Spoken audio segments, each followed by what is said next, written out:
Ottawa perintahkan penutupan kantor TikTok di Kanada. Pemerintah Kanada telah memerintahkan perusahaan pemilik aplikasi media sosial TikTok, yaitu ByteDance Ltd. Yang berbasis di China untuk menutup kantor-kantornya di Kanada.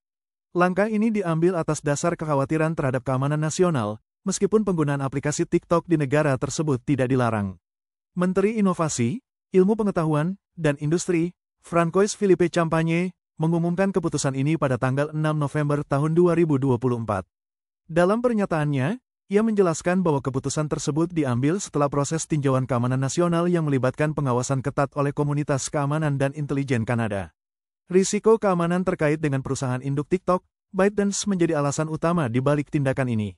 Meskipun tidak melarang aplikasi TikTok, pemerintah Kanada mendorong warganya untuk mengadopsi praktik keamanan siber yang baik, termasuk menilai risiko dalam menggunakan platform media sosial dan memahami bagaimana informasi mereka dilindungi, dikelola, digunakan, dan dibagikan oleh aktor asing. Langkah ini mengikuti larangan pemerintah Kanada pada tahun 2023 terhadap penggunaan TikTok di perangkat komunikasi pemerintah karena risiko privasi dan keamanan.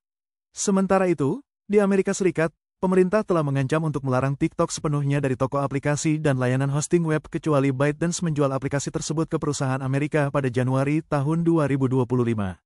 TikTok telah menggugat keputusan ini di pengadilan dan juga berencana untuk menentang keputusan pemerintah Kanada.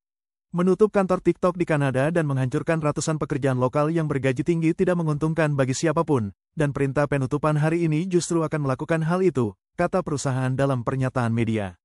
Direktur FBI AS, Christopher Wray, mengatakan bahwa aplikasi tersebut menimbulkan kekhawatiran terkait keamanan nasional. Mereka termasuk kemungkinan bahwa pemerintah China dapat menggunakannya untuk mengontrol pengumpulan data dari jutaan pengguna atau mengendalikan algoritma rekomendasi yang dapat digunakan untuk operasi pengaruh jika mereka memilihnya, atau mengontrol perangkat lunak pada jutaan perangkat yang memberinya kesempatan untuk berpotensi mengkompromikan perangkat pribadi secara teknis, ujarnya pada 2022. Pada bulan Maret, sejumlah dewan sekolah di Ontario mengajukan gugatan hukum terhadap beberapa perusahaan media sosial, termasuk TikTok, dengan klaim bahwa platform-platform tersebut mengganggu proses pembelajaran siswa dan sistem pendidikan.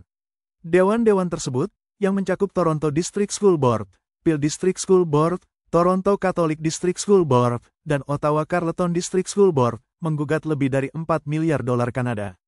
Lebih dari selusin negara bagian di AS juga bergabung untuk menggugat TikTok atas eksploitasi dan kerugian yang ditimbulkan kepada pengguna muda dengan platformnya yang adiktif. Sebuah koalisi yang terdiri dari 14 jaksa agung AS mengajukan gugatan tersebut pada awal Oktober.